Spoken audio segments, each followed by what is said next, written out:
Congratulations on the win, gentlemen. Congratulations on the win, Sam. To go there and win 4-1, first game of this weekend, people thought it was a banana skin, but Liverpool, they stepped up today. Come on. This is the performance that I was talking about. Listen, I remember I was having a debate on the show with Mo after the, the Bournemouth game. And I said, what did you expect? And it sounded a bit arrogant. This was one of the games I was worrying about.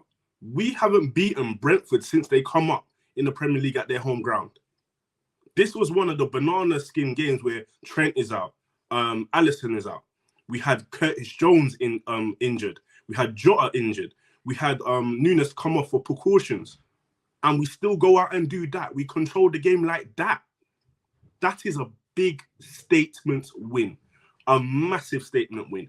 I mean, we're talking about Endo. Endo was absolutely brilliant. He broke up counter-attacks very well. Gravenberch as well. When he came on, Gravenberch was very good. And I said, remember, Terry, when I said this after the Arsenal game, Gravenberch does not do well at the right centre mid position. Put him left centre mid, and you will see his quality. You saw his quality today. McAllister, the goal, absolutely brilliant. And I've been saying this before. McAllister is key. If we keep him fit, him and Jota are key to us winning the title because of the quality that they have. If we keep them fit, and then Salah comes on, scores a goal, gets an assist. How many goals and assists is that in the Premier League so far now? He's a legend, and I'm saying this for now, and this is not me being reactionary. If Liverpool win this Premier League title, for me, that does it. Salah is our goal of the Premier League, But brilliant performance today, where it was a potential banana skin. It certainly was. And Ram, do you echo that sentiment? 4 goals away from home. It puts a lot more pressure now on Arsenal and City this afternoon. When you go first, you get that win. How impressed were you with the performance at large today? Utterly dominant. I said this on the preview, Terry, when on Thursday. I was not looking forward to this game against Brentford. Man, these guys shut me up. Saying like, no, we're going to bully them today. And that's what we did. Every single set piece that we conceded, we bullied them.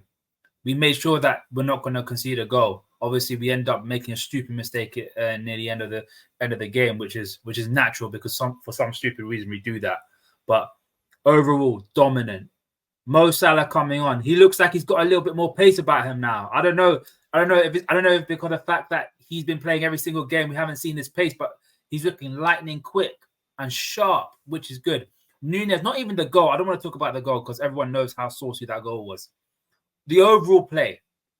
The one thing I gave Nunes credit for this season, the one thing, his overall game has improved. Has improved from last season. The touch is better. He's starting to look for them passes. He's starting to link up well with the likes of Luis Diaz and Diogo Jota and Salah and Salah throughout the entire season. This is what we're talking about. And the goal. First of all, we'll talk about Jota in that goal. World-class play. Running towards our goal and heading it on for Nunes to get it onto. And the finish. We talk about composure. That is composure at its finest. At its absolute finest. The audacity to chip it over Flecken the way he did. And let's not forget, Flecken is a tall guy. He's tall. He's about 6'7". And to do that when there's a lot of pressure, because we had to win this game. We had to put the pressure on City. And to do all that, absolutely fantastic. And look, we put the pressure on City and Arsenal today. We have to see what they're going to do now. If they step up 5 points again, and then it just becomes a proper title race to see if they can actually catch up to us.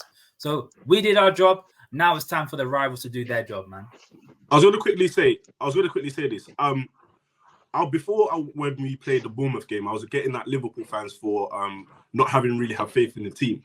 Now, I'm not going to get on any Liverpool fan for saying before that this is a potential banana skin, because even I was worried. And to go out with that performance, that should strike fear into the rivals. Like, oh, wait, hold it. All those injuries and you perform like that? Come on. Message sent. Do you know what it's about this game, Samuel? I didn't think we'd win this game. I have to be honest. Before the game, I didn't think we would lose, but I thought it would be a draw. Just early morning, we hadn't won there yet. But you know, sometimes 5-10 minutes into a game, you can kind of gauge what type of game it would be like. I can't lie, because I thought McAllister grew into the game. He got dispossessed quite a bit early in the game, and then he grew into the game, built confidence. But after about 10 minutes, before we'd even scored, I was like, you know what, we probably nicked this. And I didn't care how we won, whether the 1 goal margin, I just wanted the win. It's the ground we hadn't won at yet. But for me, it was actually dominant from start to finish. Yeah, they had a few counters. I know, I think early the instruction from Thomas Frank was for Morpay and Tony to stay on Konate and Van Dijk. And that was causing us issues here and there. And they had a few chances quite early, but when they wasn't clinical, you know what we're like. You have to take your chances because we're damn sure going to take ours. And that's how the game prevailed, man. I think it was dominant from start to finish. And big up Kelleher as well, because he had a lot of question marks going into the game. Obviously, Ali having his hamstring injury. But Kelleher today, obviously, he didn't keep the clean sheet, which is not on him at all, because he actually ended up making a brilliant save for Tony to end up putting into the ones. So big up Kelleher. Hopefully, he continues this for the next month or so, and then we can go from there, man. But big up Kelleher. Yeah, certainly, and with all the injuries as well, gents, and even Mo Salah starting on the bench, to put in a performance like that at a tough away ground, especially a tough away ground for you, how impressive is that when you add that to the context, Rom? It's massively because I said it's about 13-14 cup finals now. This was a must-win game. And with the injury, because that's the only negative you take away from today. We can't control the injury, you know what I mean? I know I've seen certain stuff on Twitter like, oh, McAllister, why are you running into Jota? It was a coming together. These things happen, and it's unfortunate that the player dropped on Jota. Curtis Jones' injury, look, I've had, and it can be a short-term injury and it could be a long, because his ankle got planted into the ground and then his body kind of overtook. So the encouraging thing is he was walking, but walking doesn't always tell the full story. You can be walking and then they assess it and it's even worse than initially feared. But the fact we scored the 4 goals, yes, and what's annoying about Jota and Jones, especially getting injured, I think that the panel will agree, they're 2 out of our most 3 in-form players this season. Curtis Jones, for me, arguably, has been our best midfielder this season, and Jota, after Salah, has been our best attacker. So for them to I don't want to be a Debbie Downer at, but I think Jota's done for the rest of the season now. I hope I'm wrong, but that looks like a season ender. Curtis Jones, we're yet to see. He probably misses the cup final, but I think Jones will probably be out for 2 or 3 weeks. But the Jota one, serious, is a bad injury. But the Jota one reminds me of Lissandro Martinez. It's from a few weeks ago. It doesn't.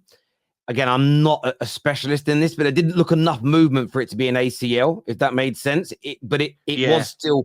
I think they've got the MCL. I'm not sure what the M stands for. Yeah, the medial. I've had it. It's like the side of your medial. It looks a little bit like that to me, but it's such a hard one to access. But whenever the knees go like inwards or outwards, it's never a good look. And look, I wish him all the very best, because you never want to see anybody with a bad knee injury like that. Can I quickly just say something?